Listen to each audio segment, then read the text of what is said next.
tira-tirang pagkain na nakaimbak dyan sa kusina mo.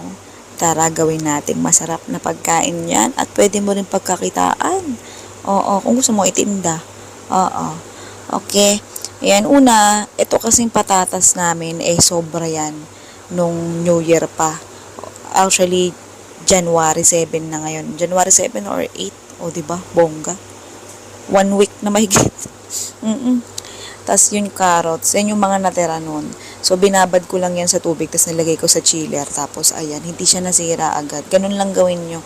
Tas, naglagay lang ako, hinaluan ko siya ng isang dilata ng, ayan, tuna. Spicy yung flavor. Oo, mas malasa kasi yung timpla kung spicy yung flavor na gagamitin mo.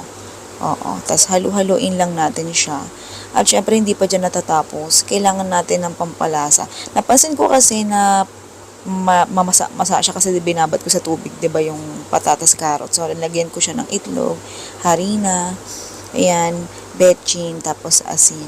Kung meron ka pang gustong ilagay na iba pang pampalasa, pwede naman kung anong trip mo. Oo. Tapos halu-haluin mo lang siya. Pwede ka maglagay dito ng paminta kung gusto mo, ha. Pwede ka rin maglagay dyan ng baking powder kung gusto mo o kaya cornstarch. Mga option na lang yung sinabi ko, ha, hindi ko na nilagay. Pwede, ganon. Tapos naglagay ako ng cheese para magkaroon siya ng additional na lasa. Pwede mo pang dagdagan yung harina dyan kung gusto mo o kaya cornstarch. Kasi feeling ko yung sa akin, yung timpla nun sa akin, kulang pa.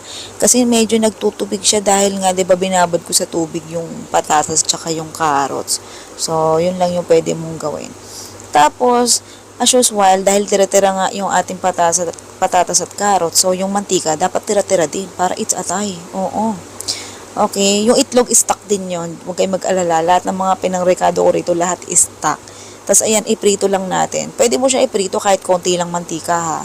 Dapat kasi itong mantika na nilagay ko, kaya sobra dami. Dapat mag-deep fry ako ng lumpia. Shanghai. Ito yung nauna kong, isa lang. So, ayan na.